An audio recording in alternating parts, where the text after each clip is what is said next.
ಮತ್ತೆ ಹೇಗೆ ನಡೀತಿದೆ ನಿಮ್ಮ ಕೆಲಸ? ಪರವಾಗಿಲ್ಲ ಬಾವ, ಮಾಮೂಲಿ. ನೀವು ಇನ್ನೊಂದಷ್ಟು ಹೆಸರು ಮಾಡಿ ಇನ್ನೂ ಎತ್ತರಕ್ಕೆ ಬೆಳಿಬೇಕು ನರಸಿಂಹ. ದೀಪ ಅವ್ರು ನಿಮ್ಮ ಸಾಧನೆ ನೋಡಿ ಇನ್ನೂ ತುಂಬ ಖುಷಿ ಪಡ್ತಾರೆ ಅಲ್ವೇನ್ರಿ ದಿಶಾ?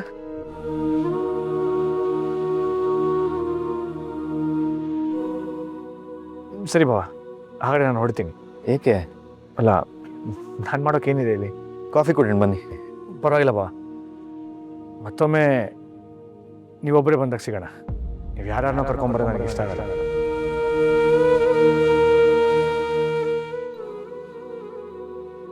ಸದ್ಯದಲ್ಲೇ ನಾನು ಮಾಡ್ತಿರೋದು ನಡ್ಕೊಳ್ತಿರೋದು ತಪ್ಪಲ್ಲ ಅಂತ ನಿಮ್ಗೆ ಗೊತ್ತಾಗುತ್ತೆ.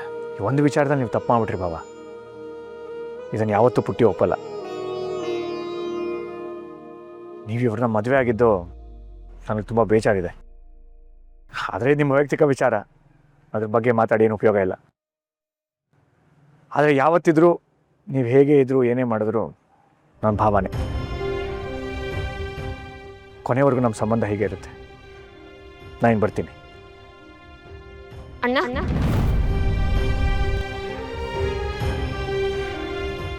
ಹುಷಾರು.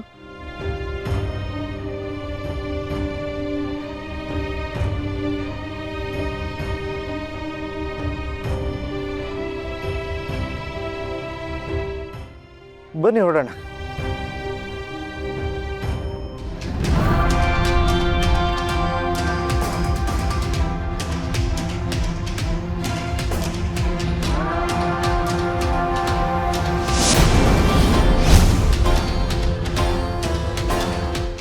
ಓ, ಸಂಜನವ್ರು ಬಂದಿದ್ದಾರೆ.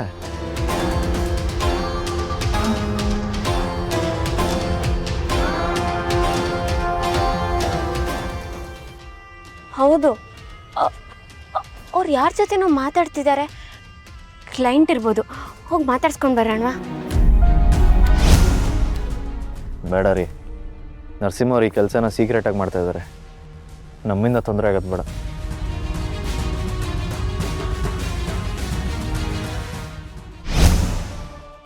ನಿಮ್ಮ ಅಣ್ಣನ ನೋಡಿ ಖುಷಿ ಆಯ್ತಾ? ಏನಂದ್ರಿ? ಅದೇ ನಿಮ್ಮ ಅಣ್ಣನ ಥರ ನರಸಿಂಹ ಅವ್ರನ್ನ ನೋಡಿ ಖುಷಿ ಆಯ್ತಾ? ಅವ್ರು ನಾನು ಅಣ್ಣನ ಥರ ಅಲ್ಲ, ಅಣ್ಣನೇ. ಏನಿವಾಗ? ಆಯ್ತು, ಅದನ್ನೇ ಮೆತ್ತಿಗೇಳಿ. ಅದು ಯಾಕೆ ಕೋಪ ಮಾಡ್ಕೋತೀರಾ? ಏನೋ ಮಾತಿಗೆ ಕೇಳದ್ನಪ್ಪ. ಅಲ್ಲ, ಪದೇ ಪದೇ ನಿಮ್ಮಣ್ಣ ಅಂದ್ರೆ ಕೋಪ ಬರದೇ ಇರತ್ತಾ? ಆಯ್ತು, ಇನ್ನು ಅನ್ನಲ್ಲ. ಇನ್ನು ಫಿಕ್ಸ್ ಆಗ್ಬಿಡ್ತೀನಿ ಅವರೇ ನಿಮ್ಮ ಅಣ್ಣ ಅಂತ. ನಮ್ಮಣ್ಣ ಅಂದ್ರೆ ನಂಗೆ ಜೀವ. ಸರಿಯಾಗಿ ಅಮರ್ಸ್ತಾ ಇದ್ದೀರಾ. ಏನಂದ್ರೆ? ಏನಿಲ್ಲ. ಏನು ಪ್ರಶ್ನೆ ಕೇಳಿದ್ರು ಪಟ್ ಅಂತ ಒಂದು ಉತ್ತರ ರೆಡಿ ಇರುತ್ತಲ್ಲ ನಿಮ್ಮ ಹತ್ರ. ಚಿರಾಗ್, ಆ ಕ್ಲೈಂಟ್ನ ಎಲ್ಲೋ ನೋಡ್ದಂಗಿದೆ ಅಲ್ವಾ?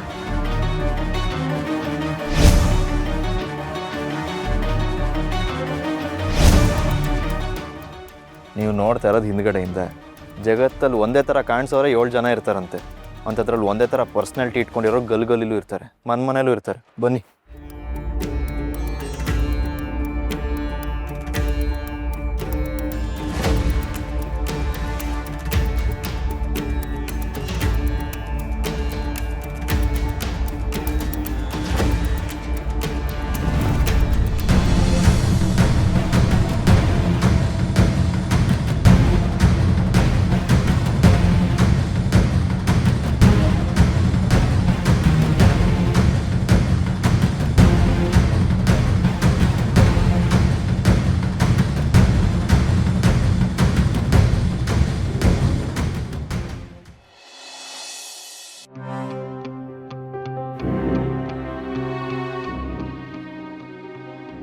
ಒಂದು ಕಡೆ ಅಣ್ಣನ ಭೇಟಿ ಮಾಡಿದೆ ಅಂತ ಖುಷಿ ಆಗ್ತಿದ್ರೆ, ಇನ್ನೊಂದು ಕಡೆ ಹಸ್ಬೆಂಡ್ ದಿಶಾ ಜೊತೆ ಇಷ್ಟು ಹತ್ರ ಆಗ್ತಿದ್ದಾರೆ ಅಂತ ಆತಂಕ ಆಗ್ತಿದೆ. ಹಸ್ಬೆಂಡ್ ದಿಶಾ ಆಗಿರೋ ನನ್ನ ಮದುವೆ ಆದರು ಅಂತ ಅಣ್ಣ ತುಂಬ ಕೋಪ ಮಾಡ್ಕೊಂಡಿದ್ದಾನೆ. ಅಂಥದ್ರಲ್ಲಿ ನಾನು ದೀಪ ಆಗಿರೋದನ್ನ ಮರೆತು ದಿಶಾ ಆಗಿ ಅವ್ರ ಜೊತೆ ಖುಷಿಯಾಗಿದ್ದರೆ ದೊಡ್ಡ ತಪ್ಪಾಗುತ್ತೆ. ಏನು ಮಾಡಲಿ ಅಂತ ಗೊತ್ತಾಗ್ತಿಲ್ಲ. ಯಾರ ಹತ್ರ ಇದನ್ನೆಲ್ಲ ಹೇಳ್ಕೊಳ್ಳಿ ಅಂತನೂ ಅರ್ಥ ಆಗ್ತಿಲ್ಲ. ಈ ವಿಷಯದ ಬಗ್ಗೆ ಅಪ್ಪನ ಹತ್ರ ಮಾತಾಡೋದೇ ಸರಿ. ಮೊದಲು ಪೊಲೀಸ್ ಅಪ್ಪಂಗೆ ಫೋನ್ ಮಾಡ್ತೀನಿ.